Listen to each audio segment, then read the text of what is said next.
Hello and welcome to Features and Facts of WinCC Open Architecture. Did you know that with every new version of WinCC OA, you will also get a new version of the integrated video solution WiMAG?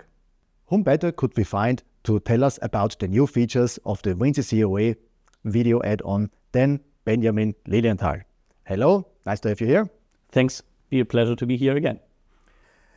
Can you tell us about the 3.20 version of WinCC OA video add-on if there are new features, for example, specifically in the direction of GDPR? Of course, Marcus. For example, we have the new features of the privacy zone editor, so let me show you how. Let's start with the configuration for the camera in the Video Object Explorer, as I prepared already here and before. With this new feature, we have here the privacy zone editor now, where I can draw with my custom color a new box, arrange it as I need to. For example, in this case, to hide Marcus. I'm gone. What did you do? You're gone. So, and there, then I have my privacy zones I can define for my video streams as a overlay in the display.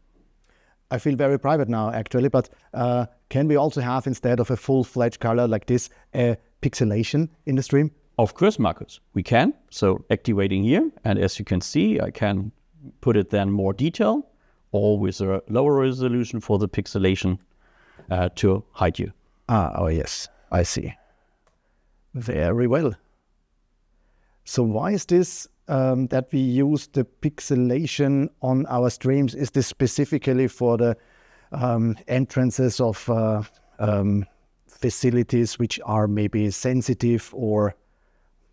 For example, if you, for example, have a water plant with a big spread area and some flats on the other side of the street from the fence, if you have cameras looking around the fence, then you could place their pixelate zones or privacy zones to hide the people in their flats. I see. Okay, thanks. As you know, in WinCC OA, we are taking security very serious. For the network and information security, we are therefore following all the actual guidelines and directives. This is also why in the 3.20 version, we have increased the bit length of the automatically generated plant keys to a 3072 bit length. Ben, by the way, now that you showed us the privacy zone editor, what is the SVG editor button doing? Yeah, great that you're asking, Marcus. Of course, additional to privacy zones, we can now configure SVG Overlays.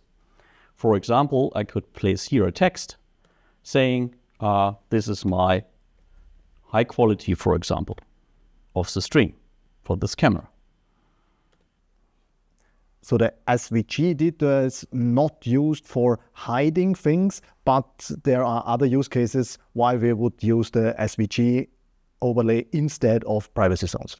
Right. For example, if you have an old installation with many cameras over the decades installed with different text types and IDs, and you put all these cameras now together in a big traffic center, control center on the wall, then the operators, it's very bad for them when the text is all different.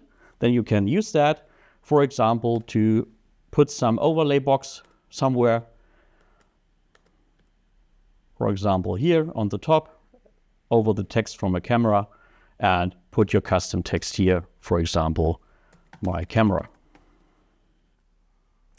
Very well, I see.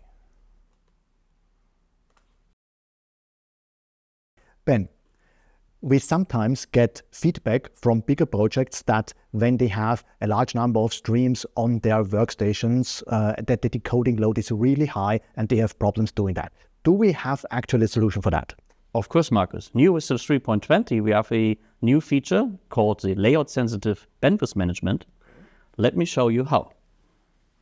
When we switch now in the Video Object Explorer to the configuration of the camera, you can see I prepared here 3 streams with different resolutions. And what's now new in the 3.20 is that we have here the option to select a quality tag to decide which of these 3 streams has which of the quality, high, medium, or low.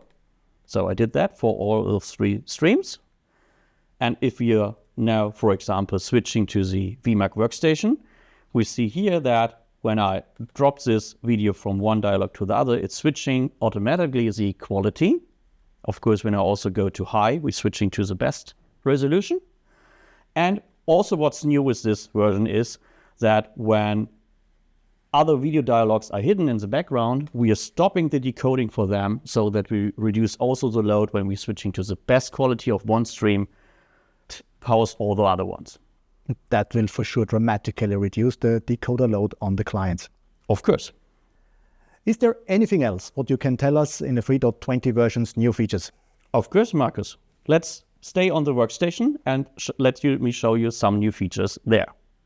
One of the new features in the workstation is for operators that they now can tune the display of the video only on the client side without affecting any archived material. For example, make the view lighter or darker, tuning the contrast, or some color settings. This is very important features for operators, of course, when you, for example, some specific light situations, when you want to a little bit tune the view of the image. Another new cool feature is that it's possible to create screenshots or print video dialog infos. For example, now for this one single video here as a one-pager, option to define a comment, and the option to print that as a PDF, JPEG, or PNG. The same feature is also available for printing all video dialogues. As you can see here, as a report with all videos together, also with the option to define some columns, so to lay out it in a more compact way. What we have also now is that we allow the access to the scenarios, bookmarks and projections, and of course, for example, sequences we're configuring in WinCC OA, here also in the standalone client, as you can see now here with the sequence on top, switching from one stream to another. Ben, we sometimes also have heard about the requirement from operators that they need to find a specific event in the archived material. For example, if they had some movement in a restricted area or something. Do we have here anything to assist them? Yeah, of course. Now with this 3.20, we have this as a new feature in the VMAC workstation. Let me show you how. For example, I selected here the archive for one of our demo streams from the Autobahn. I can select here the video analytics dialog. Drawing is sensor rect, for example here, say start scan. And now I get a list here with movement events, for example this one. And what I have here, there are movements where I have red parts in the timeline. That are all very amazing features, Ben. Thank you very much for your time and coming here and explaining this to us. Thank you, Marcus. It was a pleasure to be here again. That's all what we have for you today. Have fun with WinCC OA video and see you next time.